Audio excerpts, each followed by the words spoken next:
नमस्कार दोस्तों, आपके अपने YouTube चैनल AB97 क्लासेज में आपका हार्दिक स्वागत है।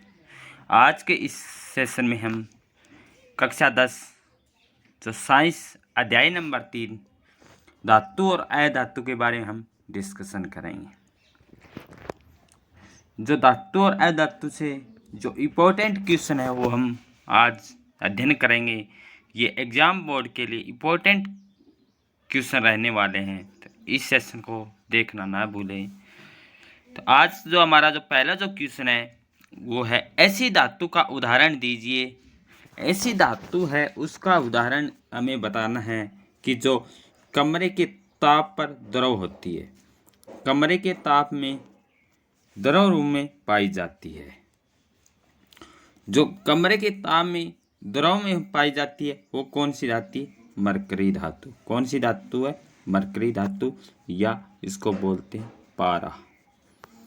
कि ये एक धातु है जो द्रव रूप में पाई जाती है। किस रूप में पाई जाती है? द्रव रूप में कमरे के ताप में जो है पाई जाती है। अगर बात करें धातुओं किस रूप में होती है? ठोस और कठोर होती है। धातुओं क्या होती है? ठोस और कठोर होती है। परंतु ठोस होने के बावजूद एक धातु द्रव रूप में पाई जाती है तो वो है हमारा पारा या मरकरी। ये क्या द्रव रूप में पाई जाती है। दूसरा क्वेश्चन हमारा इसी पॉइंट में है कि चाकू से आसानी से काटा जा सकता है। ऐसी कौन सी धातु है जिनको चाकू से काटा जा सकता है? कौन सी है? लिथियम, सोडियम और पोटेशियम। लिथियम, सोडियम, पोटेशियम को, इन धातुओं को चाकू से काटा जा सकता है। क्या है कि ये अपवाद है धातु का। अपवाद क्या है कि धातुओं का जो गलनांक है, धातुओं का गलनांक और क्वथनांक क्या होता है? अधिक होता है। क्या कहेंगे जी? अधिक होता है। परंतु ऐसी कौन सी धातु है जिनका गलनांक और क्वथनांक क्या होता है जी? कम होता है। तो हमारा यही होगा, जो चाकू से भी काटी जाती है उनका गलनांक और क्वथनांक क्या होता है? बहुत ही कम होता है।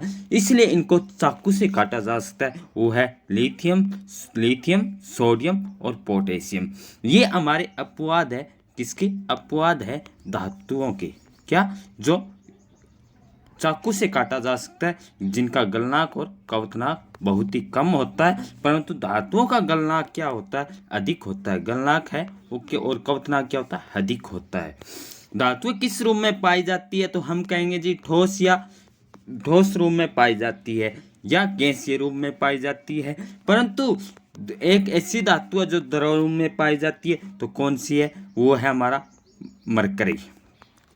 दो अपवाद हमारे धातु के बारे में हमने डिस्कशन किए। तीसरा हमारा है उष्मा की सबसे अच्छी चालक होती है। धातुआं क्या होती है? धातुओं की एक भौतिक गुण धर्म है धातुओं का। वो क्या है कि भौतिक गुण धर्म में हम पढ़ेंगे कि 8 हमारे 9 हैं पॉइंट हमारे भौतिक गुण धर्म में। इसमें से एक है धातु किसी विद्युत व उष्मा की सुचालक होती है। विद्युत ऊष्मा व सुचालक होती है। तो सुचालक होती है। जो उष्मा की सबसे अच्छी चालक होती है वो क्या है? चांदी और कॉपर। क्या है? चांदी और कॉपर हमारी उष्मा की सबसे अच्छी चालक होती है। क्वेश्चन पूछा जाता है कि जो कुचालक कौन सी धातु है? तो हम कहेंगे जी मरकरी। कौन सा? मरकरी और पीवी। क्या है? ये धातुएं अपवाद है उष्मा के सुचालक के। और क्या है? क्या होगा? जो कुचालक है ऐसी कौन सी धातु है? तो है मरकरी और पीवी, लेड। ये हमारा क्वेश्चन हुआ। उष्मा की कुचालक होती है धातुएं, तो अभी हमने डिस्कशन किया था। क्या था? मरकरी और लेड। क्या है? उष्मा की कुचालक है। उष्मा की सबसे अच्छी चालक है चांदी और कॉपर। चाकू से आसानी से काटा जा सकता है तो लिथियम, सोडियम और पोटेशियम। कमरे के ताप में द्रव में पाई जाती है, वो पाई जाती है धातुएं कौन सी है? मरकरी। ये हमारा पॉइंट क्लियर हुआ। और धातुओं से जो क्वेश्चन बन सकते हैं वो क्या है, धातु के अगर भौतिक गुण धर्म के बारे में हम पढ़ें तो भौतिक गुण धर्म में क्या होती है, धातुएं चमकीली होती है, चमकीली होती है। दूसरा पॉइंट भौतिक गुण धर्म में हम डिस्कशन करेंगे, अघात वर्ध्यता होती है, अघात वर्ध्यता होती है। धातु रूप में अगर क्या है, इसके किस रूप में पाई जाती है, ये भी भौतिक गुण धर्म में आता है। ध्वनानिक या सोनारस, ये भी क्या है, ये भौतिक गुण धर्म में आता है। गलनांक और कवथनांक, इनका घनत्व है, ये भी हमारा धातुओं का भौतिक गुण धर्म में ये आता है। नेक्स्ट पॉइंट है हमारा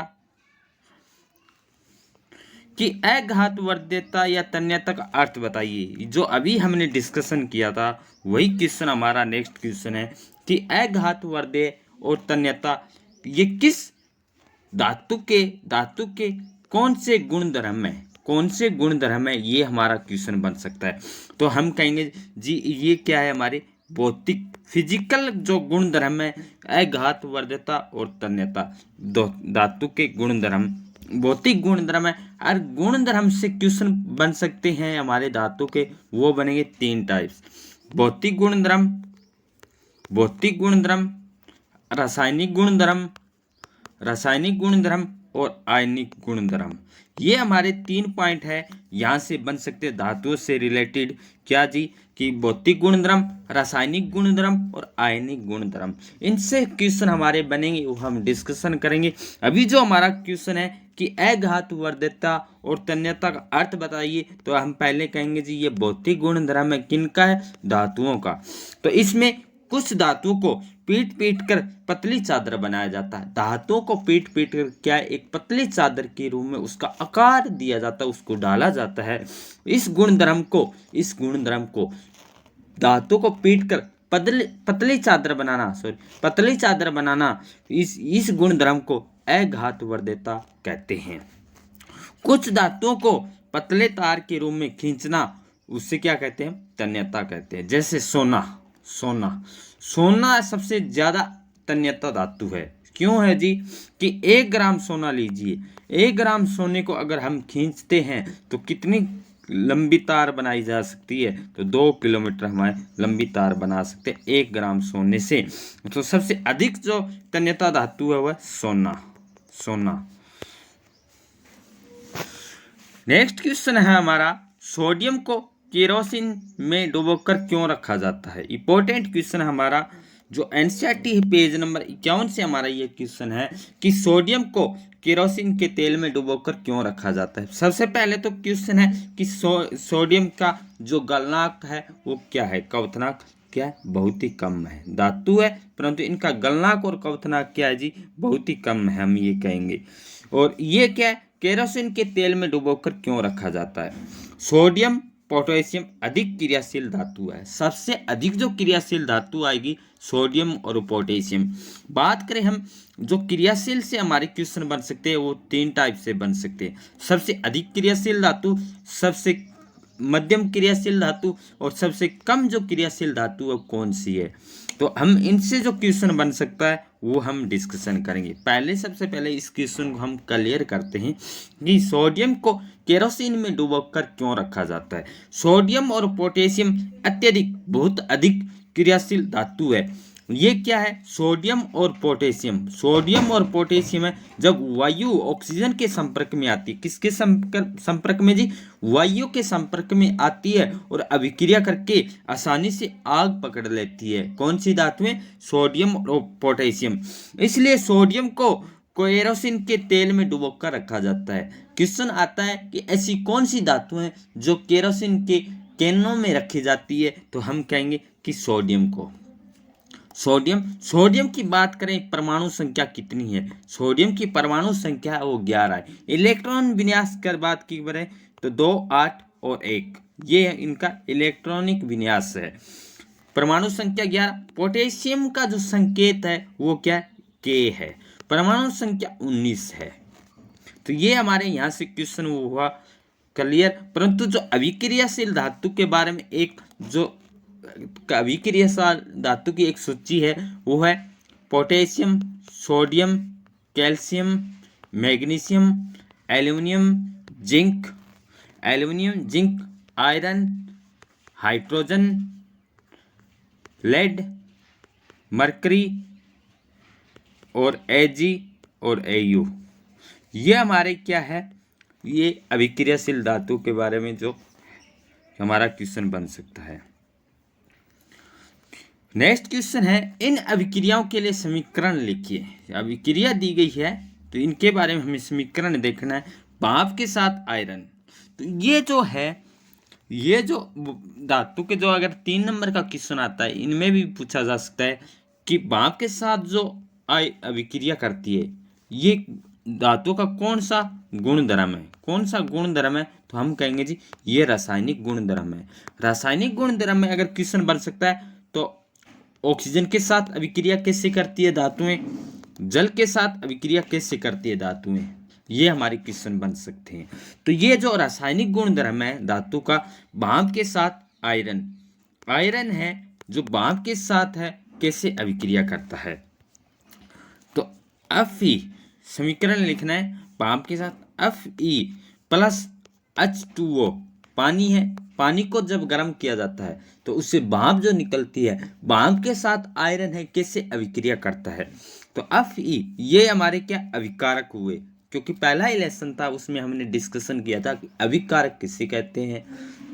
जो जो जो ये दो पदार्थ है, क्या तत्व है, धातुएं हैं Fe और H2, इनसे जो हमारा प्रोडक्ट बनेगा, जो उत्पाद बनेगा वो बनेगा फेरिक ऑक्साइड प्लस H2।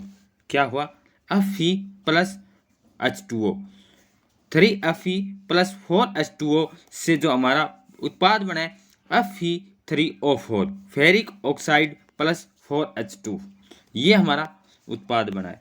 जल के साथ कैल्शियम था, पोटेशियम, कैल्शियम है और जल के साथ कैसे अभिक्रिया करती है, जो कैल्शियम है जल के साथ अभिक्रिया करके क्या बनाएगी, CaOH2, कैल्शियम हाइड्रोक्साइड बनाएगी। कैल्शियम है H2 के साथ क्या बनाएगी, कैल्शियम हाइड्रोक्साइड बनाएगी। तो ये अभिक्रिया दी हुई है calcium plus H2O, calcium plus H2O, तो क्या बना CaOH2, calcium hydroxide plus H2O।